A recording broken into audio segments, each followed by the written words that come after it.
नमस्ते. जय शिवराय, जय महाराष्ट्र, जय भीम माझ्या सर्व ताईंना. मी जयश्री बाबळे झावरे आपल्या माझ्या अंगणवाडी आपल्या या हक्काच्या नवीन संघटनेच्या चॅनलमध्ये खूप खूप स्वागत करते ताईंनो. तुम्हाला माहीतच आहे ताईंनो की आपलं जे चॅनल आहे किंवा आपली जी संघटना आहे ती आपल्या सेविका आणि मदतनीस ताईंच्या न्याय हक्कासाठी सदैव तत्पर आहे आणि सदैव त्यांचे प्रश्न सोडवण्यासाठी कार्यतत्पर आहे, बांधील आहे. हे तुम्हाला माहीतच असेल. ज्या ताई संघटनेच्या युनियनला आपल्या ग्रुपला जॉईन झाल्या असतील त्यांनी अवश्य आपल्या संघटनेचे सदस्यत्व घ्यायचं आहे आणि मोठ्या प्रमाणात आपल्या संघटनेचे व्हॉट्सअप ग्रुप जॉईन करायचे आहे. त्याची लिंक मी या डिस्क्रिप्शन बॉक्समध्ये देते. जो कमेंट बॉक्स असतो त्याच्यामध्ये मी वरती 1 नंबरला त्याची लिंक पिन करते. त्याच्यावर क्लिक करून नवीन संघटनेच्या ग्रुपला जॉईन व्हा. ठीक आहे. तर ताईंनो, चला आजचा महत्त्वपूर्ण व्हिडिओ आहे. संपूर्ण शेवटपर्यंत बघा आणि व्हिडिओ शेअर करायला विसरू नका. हे महत्त्वाचं आहे. कारण का तर नवीन संघटना आपली जी काढली आहे ती फक्त आपल्या अंगणवाडी सेविका आणि मदतनीस त्यांच्या न्याय हक्कासाठी काढलेली आहे आणि आपल्या तळागाळातील आदिवासी भागातील सगळ्या महिलांना या योजनेची किंवा या ज्या काही काम आहेत त्याची सगळी माहिती मिळावी हाच एकमेव उद्दिष्ट आहे ताईंनो. तर चला आजचा व्हिडिओ आहे केंद्राचं मानधन. सगळ्या ताईंना, सगळ्या महाराष्ट्रातील आपल्या ताईंना पडलेला प्रश्न आहे केंद्राचं मानधन. तर बघा, तर गेली 3 महिने, आता 4था महिना थोडक्यात मार्चमध्ये लागतोय. नोव्हेंबर, डिसेंबर, जानेवारी, आता फेब्रुवारी, मार्च, ऑलरेडी आपले 4 महिने पूर्ण झालेत. केंद्राचं मानधन येत नाही. तर आपल्या बऱ्याच ताईंना आत्तापर्यंत याची कल्पना आली असेल की आपलं केंद्राचं मानधन का येत नाही आहे. तर केंद्राचं मानधन बंद होण्याचं कारण म्हणजे आपल्या वेतन प्रणालीमध्ये जो बदल केलेला आहे तो. आता बऱ्याच ताईंना माहीत नाही की वेतन प्रणाली SNA काय आहे. तर त्यांच्यासाठी थोडक्यात सांगते की ताईंनो, आपलं जे मानधन येतो ती प्रणाली होती पहिली PFMS प्रणाली होती. तर त्या PFMS असेल, NFT असेल, या थ्रो आपले जे मानधन होते ते आपल्या बँकेत वर्ग होत होते. परंतु आता काय झालं आहे, आता काय होणार आहे ते मी तुम्हाला महत्त्वाचा मुद्दा सांगते ताईंनो, म्हणून शेवटपर्यंत व्हिडिओ बघा. परंतु आता काय झालं आहे, जे केंद्राचं मानधन आहे ते वेतन प्रणालीमध्ये बदललेलं आहे.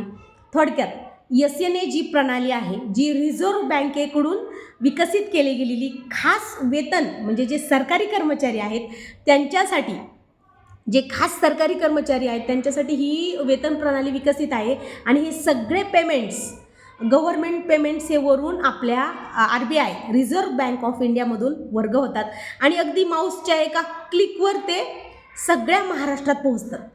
एका वेळेस एका क्लिकवर ते पोहोचतात. त्यामुळे त्या प्रकारची सोयीसुविधा आपल्या ताईंना होण्यासाठी या प्रकारची सोय केलेली आहे. म्हणजे आता मी तुम्हाला हे कसं सांगू शकते की तुम्ही बघितलंच असेल, एक 8 दिवसापूर्वी, आज आम्ही 8च दिवस झाले आज, तर आम्ही मंत्रालयामध्ये आपले सचिव, महिला बालकल्याणचे सचिव डॉक्टर अनुपकुमार यादव आणि महिला बालकल्याणचे उपसचिव विलास रामदास ठाकूर साहेब यांची भेट घेतलेली आहे.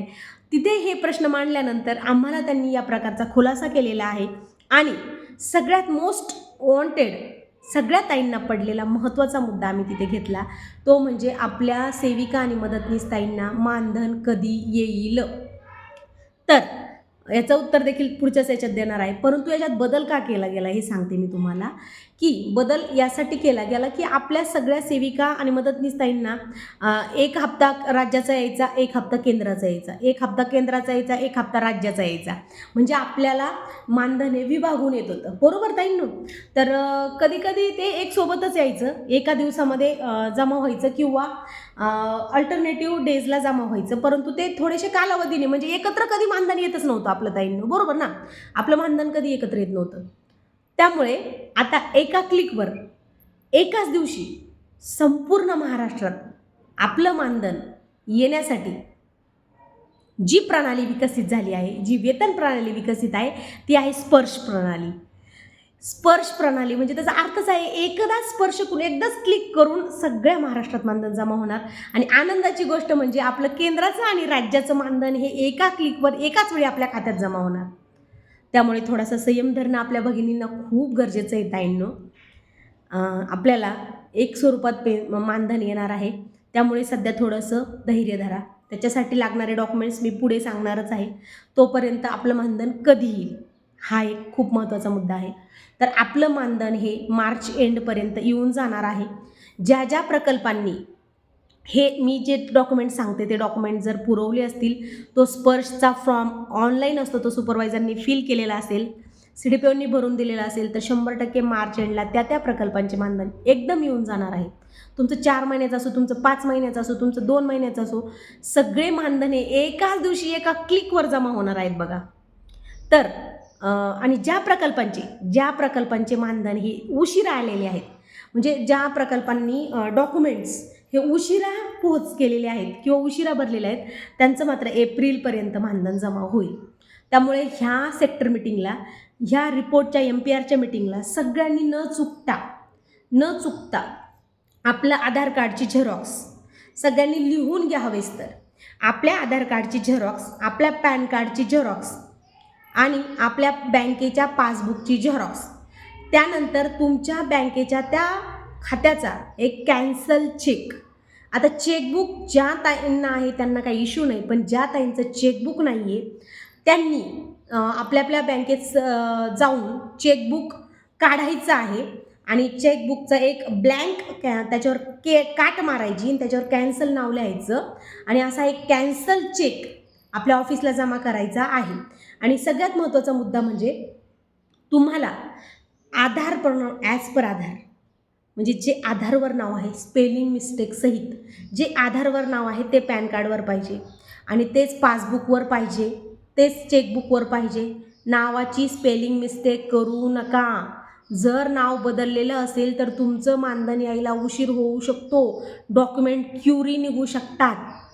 आणि आधार वारंवार बदलू नका. आधारमध्ये फक्त वैधानिक 2दाच बदल होतो.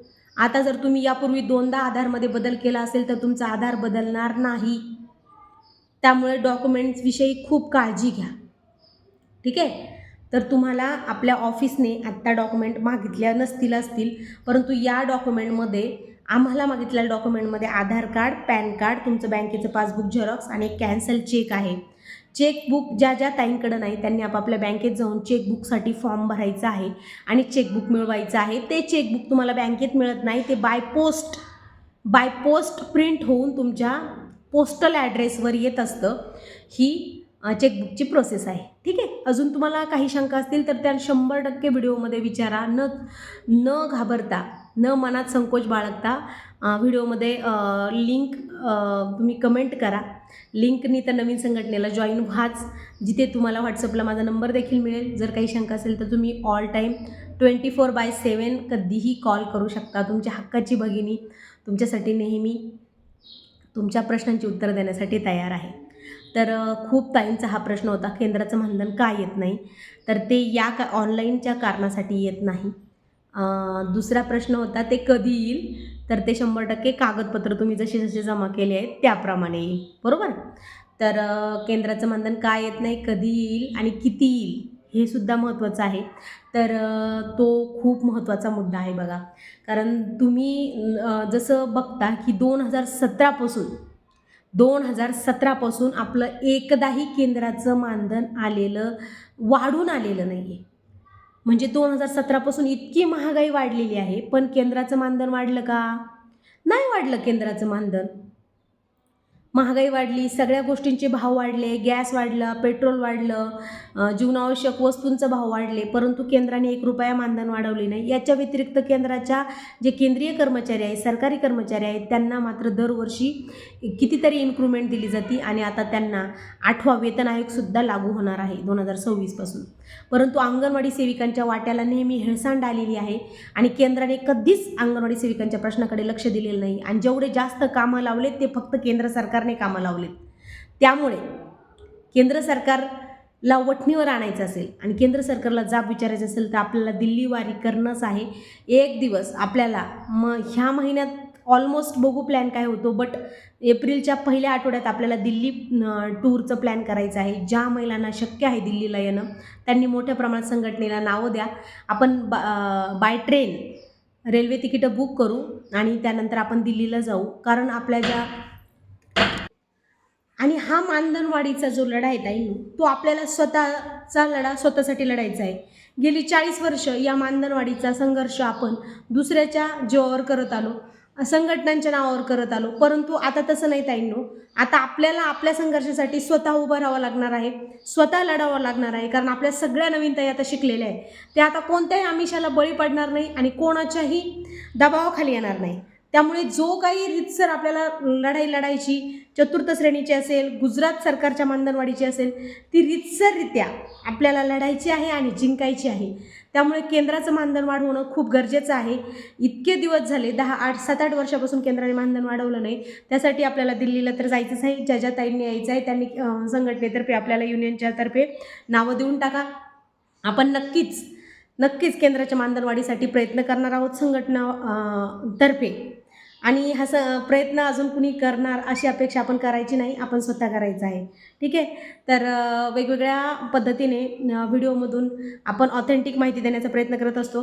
बऱ्याच ताईंनी खूप प्रेम दिले आपल्या चॅनलला, आपल्या व्हिडिओला.